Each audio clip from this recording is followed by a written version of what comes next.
ভেবে দেখুন তো। পৃথিবীতে এমন এক পাখিও আছে যা বিশ্বের সর্বোচ্চ পর্বতমালা পাড়ি দিয়ে উড়ে যেতে পারে। এটি হলো বার হেডেড গোস, যাকে প্রকৃতির অন্যতম সেরা উড়ন্ত পাখিদের মধ্যে গণ্য করা হয়। প্রতি বছর এই পাখিটি সেন্ট্রাল এশিয়ার বিভিন্ন অঞ্চল থেকে উড়ে ভারতের দিকে আসে এবং তার দীর্ঘ যাত্রাপথে সরাসরি হিমালয়ের উচ্চতা পার হয়ে যায়। হিমালয়ের ওপরের বাতাস অনেক পাতলা থাকে এবং সেখানে অক্সিজেনের পরিমাণও খুব কম। এত উঁচুতে মানুষের শ্বাস নিতে কষ্ট হয়, কিন্তু এই বার হেডেড গোস কোনো বিরতি ছাড়াই হাজার হাজার মিটার ওপর দিয়ে অনায়াসে উড়ে যেতে পারে। বিজ্ঞানীদের মতে এই পাখিটির প্রায় ৮,০০০ মিটার উচ্চতা পর্যন্ত পৌঁছানোর ক্ষমতা রয়েছে। এর আসল শক্তি লুকিয়ে আছে এর শরীরের ভেতরে।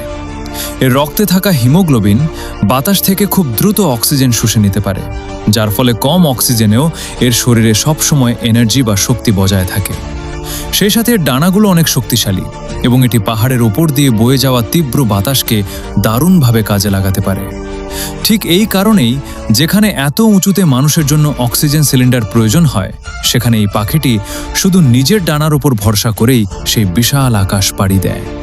এটা ভাবলেই অবাক লাগে যে আল্লাহ একটি ছোট্ট পাখিকে এত অদ্ভুত ক্ষমতা দিয়েছে যে সে পৃথিবীর সর্বোচ্চ পর্বতমালাকেও নিজের ডানায় ভর করে জয় করতে পারে।